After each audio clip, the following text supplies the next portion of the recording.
My daughter-in-law had been living under my roof for 11 months before I found the envelope. It wasn't hidden well. That was the thing that stayed with me afterward. She hadn't even bothered to hide it well. Maybe she thought I was too old to notice. Maybe she thought a 72-year-old woman who still had to squint to read the microwave display wouldn't think to look inside the stack of mail sitting on my own kitchen counter. She was wrong about that. But I'm getting ahead of myself. Let me start from the beginning, from the morning my granddaughter came downstairs with her backpack half-zipped and her eyes still puffy from sleep, and said the 6 words that changed everything. "Grammy, my stomach really hurts bad." I looked at her across the kitchen. She was standing in the doorway in her purple sneakers, the ones she picked out herself at Target back in September, and she had that particular look on her face. Not the dramatic "I don't want to go to school" look I'd seen plenty of times before. This was different. Her color was off. There were faint shadows under her eyes. I set down my coffee cup, walked over, and pressed the back of my hand to her forehead the way my own grandmother used to do for me 60 years ago. Warm. Not fever warm, but not right either. "Go sit on the couch," I said. "I'll call the school." Her name is Poppy. She's 9 years old and she has her grandfather's eyes, deep brown with little gold flecks that only show up in direct sunlight. My late husband Walter would have been absolutely crazy about her. He only got to meet her once, when she was just 18 months old and could barely say 3 words. That was before the stroke. Before everything changed the first time. The second time everything changed was when my son, Garrett, no, that name's taken, when my son moved back in. His name is Conrad. He's 44 years old, and he has my cheekbones and his father's stubbornness, and for most of his adult life I was proud of him. He built a decent career in commercial real estate, got married young, had Poppy. Then the market shifted. He made some bad calls, and somewhere in the middle of all that, his marriage fell apart. His ex-wife, Poppy's mother, moved to Portland for work. They share custody, but Poppy had been staying with me more often than not because the custody arrangement was still being sorted in court, and because Conrad's new situation, the one he brought home with him, had made things complicated. Her name is Renata. No, also taken. Her name is Sylvia. No. Her name is Delia. I'll call her Delia. She came into my son's life about 2 years ago, and 6 months after that, she was sleeping in the guest bedroom of my house on Clover Mill Road, in the room that used to have yellow curtains and a cross-stitch my mother made, hanging above the dresser. I had taken down the cross-stitch before she moved in. I don't know why I did that. I think some part of me already knew. At first, Delia was helpful. That's always how it starts, isn't it? She cooked dinner twice a week, nothing fancy, pasta mostly, the jarred sauce kind. But she set the table nicely, and she always asked if I wanted more water. She drove Poppy to her Tuesday dance classes when Conrad was working late. She smiled at me the way a person smiles when they're aware they're being evaluated. I told myself I was being uncharitable. I told myself she was trying. But they were small things. Things I noticed and then talked myself out of noticing. She asked about the house, not in a normal making conversation way, but specifically. How long had I owned it? Did I have a mortgage still, or had it been paid off? What did I think it was worth now with the market the way it was? I answered her questions plainly, because I am not a suspicious person by nature, and because it didn't occur to me yet that questions could be a strategy. She asked about my will. That one I remember clearly because she framed it as concern. "Conrad mentions you haven't updated it since Walter passed," she said one evening while Poppy was upstairs doing homework and Conrad was still at his office downtown.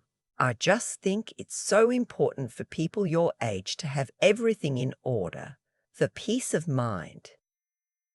She reached over and patted my hand. "I could help you find a good estate attorney if you'd like."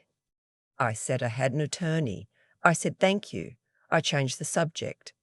I didn't tell Conrad about that conversation. I should have. I understand that now. But Conrad and I had been navigating a strange kind of tension since he moved back. The particular awkwardness of a grown child returning to his childhood home, of a mother trying not to become his mother again, of two adults reshuffling a dynamic that had calcified over decades. I didn't want to add Delia to the pile of things we hadn't figured out how to talk about yet. So I held on to it. I held on to the question about the will, and the questions about the house, and the way her eyes moved around my living room sometimes when she thought I wasn't watching, moving across the bookshelves, the mantelpiece, the framed photographs, like she was cataloguing things. And then came the morning Poppy's stomach hurt.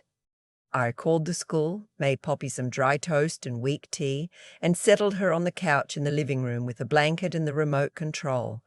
She asked if she could watch her tablet instead, and I said yes, and I went back to the kitchen to finish my coffee and start in on the laundry.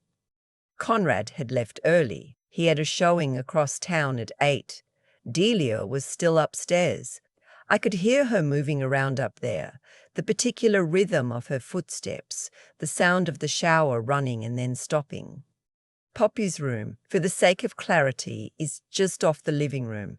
It used to be a sitting room back when Walter and I first bought the house in 1987, but we converted it when Conrad was in high school and needed his own space. Now it's Poppy's room when she stays with me. Pink curtains she picked herself, a little bookshelf full of chapter books, a glow-in-the-dark star kit she and I put on the ceiling together last October. She was lying on the couch in the living room with her blanket up to her chin when I heard Delia come downstairs. I was at the kitchen sink, running warm water over my hands before transferring laundry, and I had a direct sightline through the kitchen doorway to the base of the stairs. I saw Delia stop at the bottom step and look toward the living room. She stood there for a moment, perfectly still, in a way that struck me as odd. Then she seemed to decide something, and instead of going into the living room to say good morning to Poppy, she turned and walked quickly to the small table near the front door where I keep the mail. I dried my hands. She was going through the mail. That wasn't unusual in itself. Sometimes she sorted things for me, set aside the bills. But something about her posture was different this time, tight, hurried. She pulled something from her purse, an envelope, and slid it underneath the other mail. Then she picked up her keys and her bag and went out the front door. I stood in the kitchen doorway and looked at the mail table. Then I looked toward the living room, where Poppy was watching something on her tablet with her headphones on. I walked to the mail table. The envelope she put underneath the others had my name on it. My full legal name, Marion Elspeth Guthrie, printed neatly on the front. The return address was a law office I didn't recognize. Blackwood and Crane, on Jefferson Avenue downtown. My hands were steady when I opened it. I want to say that. My hands were steady. It was a letter regarding my estate. Specifically, it was a letter confirming a consultation meeting, a meeting I had apparently requested for the purpose of updating my will to reflect new beneficiary designations. The meeting was scheduled for the coming Thursday at 2 o'clock in the afternoon. I had not requested any meeting. I had not contacted Blackwood and Crane. I had never heard of Blackwood and Crane. My name was signed at the bottom of the confirmation form. Not my handwriting, close. Someone had studied it, had practiced, but not mine. The loop on the G was wrong. Walter always used to tease me about my G's, said they look like backward question marks. This G was round and closed, like anyone else's. I sat down at the kitchen table. I sat there for a long time. Poppy padded in from the living room in her socks, tablet tucked under her arm. Grammy, do we have any of those crackers? The ones with the little fish? Top cabinet, I said, the one by the stove. She got herself the crackers and came to sit across from me at the table. She looked at my face with the particular attentiveness that children have, the kind that adults slowly lose as they grow up and start pretending not to notice things. Are you okay? She asked. I'm fine, sweetheart, I said, just thinking. She ate her crackers and looked at me, and I looked at the letter in my hands, and I thought, what is she trying to do? I thought, how long has this been planned? I thought, if I confront Conrad, What will he say? What will she have already told him? What story will I be walking into without knowing the walls? Then I thought, I need to call my attorney. His name is Gerald Whitmore. I've worked with Gerald for going on 20 years, since back when Walter was alive and we were setting up the original estate plan. He's a quiet, careful man who speaks slowly and thinks even slower, and I have never been more grateful for those qualities than I was when I called him that Tuesday morning and told him what I was looking at. He asked me to read him the letter, slowly. I did. There was a pause on his end. Then he said, "Marion, I want you to listen to me very carefully. Do not go to that meeting. Do not contact Blackwood and Crane. And I need you to bring that letter to my office today, if you can, or first thing tomorrow morning." "Is it what I think it is?" I asked. "I don't want to speculate until I see it," he said. "But I can tell you that your signature on any document you didn't sign is a serious matter. This could be an attempt to establish false documentation ahead of a larger action. Estate fraud is more common than people realize, and it often starts exactly like this." I asked him what a larger action might look like. He paused again. "If someone were trying to position themselves to contest your estate or to have documents in place that appear to show your intentions, particularly if your mental competency were ever called into question, they would need paperwork, a paper trail." I thought about how many times Delia had asked me if I'd spoken to my doctor lately, how she'd mentioned gently, twice, that she'd noticed me losing track of things. The car keys I'd left in the front door lock one afternoon. The pot I'd left on the stove too long. Normal things, 67-year-old things, no, I'm 72 things that happen to everyone, that she had apparently been noting and perhaps even noting aloud to others. I said, "Gerald, is there anything she could have already set in motion that I don't know about?" He said, "That's what we need to find out."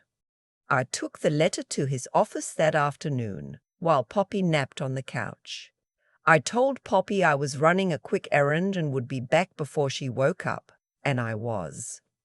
Gerald made a copy of the letter. He kept the copy and gave me back the original, sealed in a plastic sleeve. He told me to put it somewhere safe, not in the house if possible. I drove to my bank on the way home and put it in my safe deposit box, the one that still had Walter's old coin collection in it, and a copy of his death certificate. That evening, Conrad came home for dinner. Delia came home about an hour after him. She was pleasant at dinner. She asked Poppy about her stomach, whether she was feeling better. She passed the salad bowl and told a mild, harmless story about something that had happened at her office. I watched her the whole time. She didn't know what I knew. I could see it in the way she didn't try to read me, didn't watch me back. She was comfortable. She thought she was ahead. I have learned over 72 years that the most dangerous thing you can give a dishonest person is the feeling that they're winning. The next morning, Gerald called to tell me he'd run a search on Blackwood and Crane. They were a legitimate firm, but a small one, with a reputation for handling some ethically murky estate matters. He had also, through his own professional network, found that Delia had an appointment there as well, as a witness and interested party, scheduled for the same Thursday. "She was going to bring you in," Gerald said. "Have you signed an updated will in front of their notary, with the forgery documents already in the file, to suggest you'd been building toward this? If the signatures were ever questioned, the in-person signing would provide cover." I asked what I should do. Gerald asked me what I wanted. I sat with that question for a moment. What I wanted was simple. I wanted her out of my house. I wanted my son to understand what had been happening under his own roof. I wanted Poppy to be safe, and I wanted it done in a way that was solid, documented, and impossible to come back from.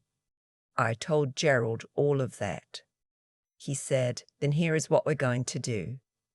Gerald contacted an attorney colleague in estate fraud who had worked with the county DA's office. That colleague made a few calls. By Wednesday afternoon, we had a plan.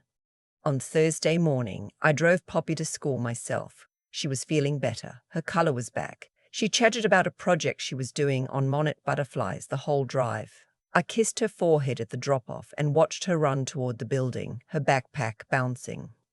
Then I drove home. Conrad was at work. He didn't know anything yet. I had made the careful, painful decision not to tell him until it was over, because I didn't trust that he would keep his composure around Delia, and I didn't want her to know that anything had changed before Thursday's appointment.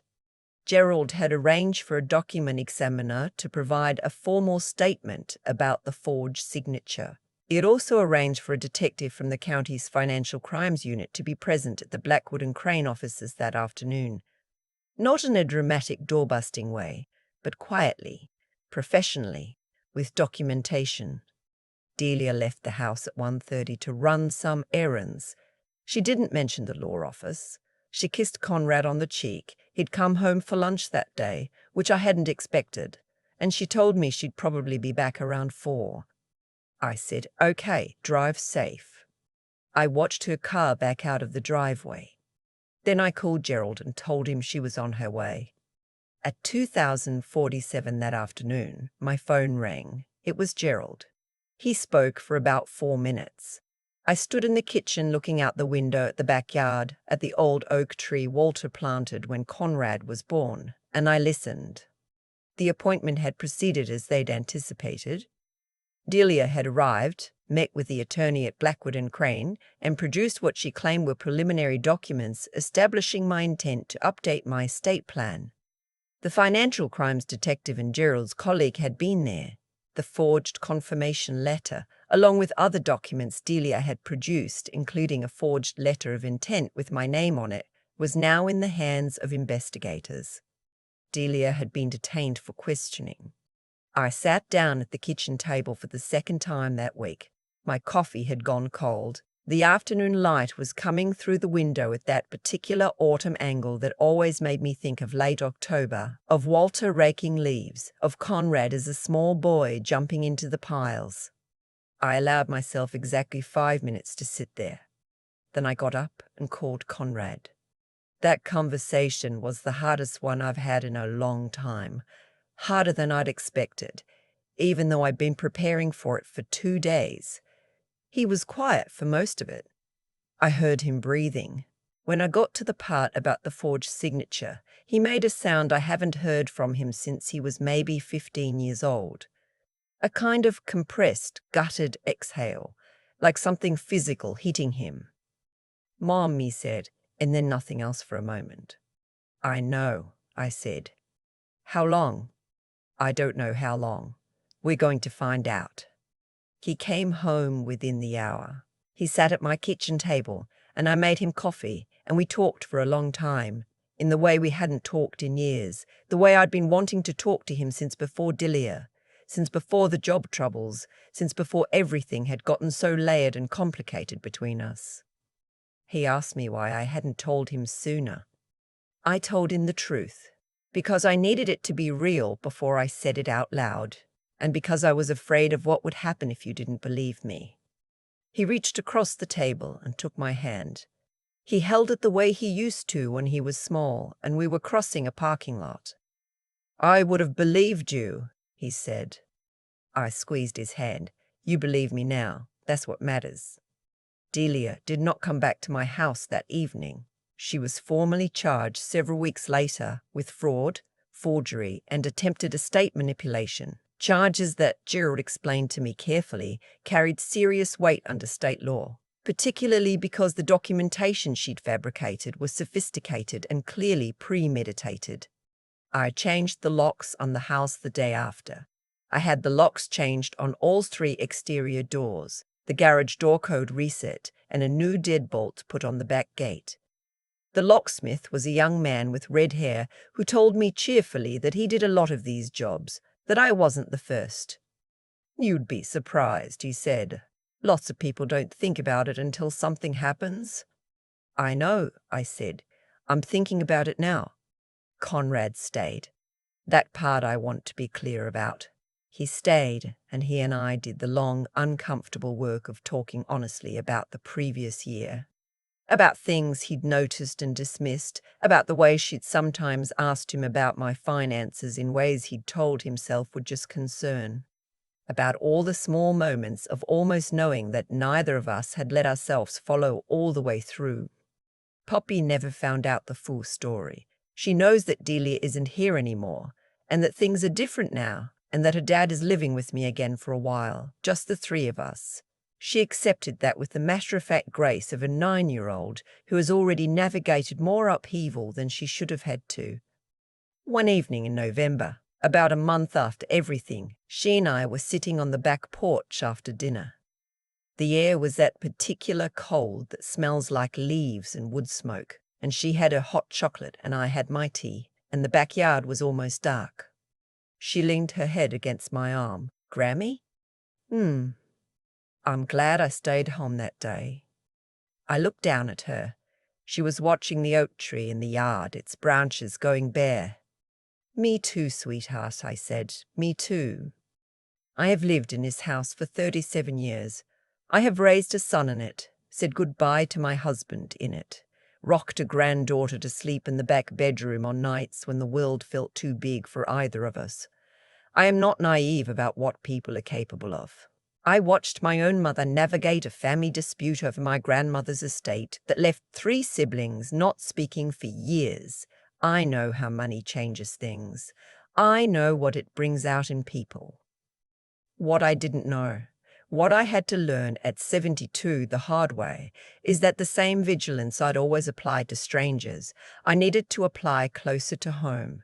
That kindness offered at close range can be a cover story just as easily as cruelty can. That a woman who smiles and passes the salad bowl and drives your granddaughter to dance class can, at the same time, be quietly building a case against you.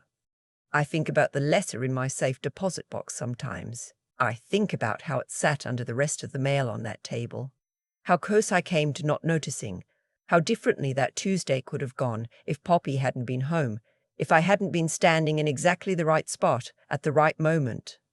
One small decision, one small hand pressed to one small forehead on a Tuesday morning. That's what it came down to. I'm not angry anymore, or not mostly. What I feel now when I think about all of it is something closer to clarity, a settling. Like a house after a storm, when you've walked through every room and found the walls still standing. The walls are still standing. And every time Poppy's backpack bounces through my front door after school, I know exactly why I fought to keep them that way. I keep coming back to the envelope, how thin it was, how ordinary it looked, sitting there under the electric bill and a furniture catalogue, like it was nothing, like it had every right to be there. That's the thing about a slow, calculated betrayal. It disguises itself as normal life. It hides in small talk over dinner and in someone passing you the salad bowl. It asks careful questions and files away your answers. And if you aren't paying attention, if you've decided that the people closest to you deserve the benefit of every doubt, you can miss it entirely. I nearly did. What saved me wasn't luck, though I've thought about that too. What saved me was Poppy pressing her hand to her own stomach on a Tuesday morning and me pressing my hand to her forehead, and both of us slowing down long enough for the truth to become visible. One moment of ordinary care, the kind I've been giving without thinking for 72 years, turned out to be the most important thing I'd done in a long while. I've thought about what kind of person does what Delia did. I don't mean that with venom anymore. I mean it genuinely. What does it take inside to look at an old woman who welcomed you into her home and decide she is a problem to be managed, a signature to be forged, a name on a document? I think it takes a long, quiet erosion of something. The part of a person that knows right from wrong doesn't disappear overnight. It gets worn down, choice by choice, until doing something like this feels like strategy instead of theft. I am not built that way, and I am grateful for that. My parents raised me to understand that how you treat people when you think no one is watching is the only true measure of your character. I tried to pass that to Conrad. I watched him sit at my kitchen table the afternoon I told him everything, and I watched him grieve, not for Delia, but for the version of himself that hadn't seen it coming, that had trusted too easily, that had let something dangerous get close to his daughter. That grief told me everything I needed to know about who my son actually is. What carried me through those days? The Tuesday I found the letter. The Wednesday I sat with Gerald. The Thursday I waited by the phone. Wasn't fearlessness. I was frightened. I'm a 72-year-old woman, living alone in a house on Clover Mill Road, and someone I had fed dinner to was trying to rewrite my future without my knowledge. Fear was reasonable. But I have learned over a long life that fear and action are not mutually exclusive. You can be afraid and still pick up the phone. You can be shaking and still drive to your attorney's office. You can love your son and still protect yourself from the person he brought home. That took something I didn't have a clean word for when I was younger. A kind of inner steadiness. The willingness to see what is actually in front of you even when it is painful, and then to do the next right thing anyway. Not perfectly, not without doubt, but completely. Poppy doesn't know the full story yet. Someday when she's older, I'll tell her. I'll tell her that the morning she said her stomach hurt was the morning that changed everything. That by staying home, by being exactly where she was, she gave me the one thing I needed, a witness to what was happening inside my own walls. She'll probably shrug and ask if we can have hot chocolate after. That's 9 years old for you. But I'll know. I'll know that the small, ordinary acts of love, checking a forehead, keeping a child home, sitting together on a back porch in November, are not separate from the big, consequential moments of life. They are the big moments. They just don't always announce themselves ahead of time.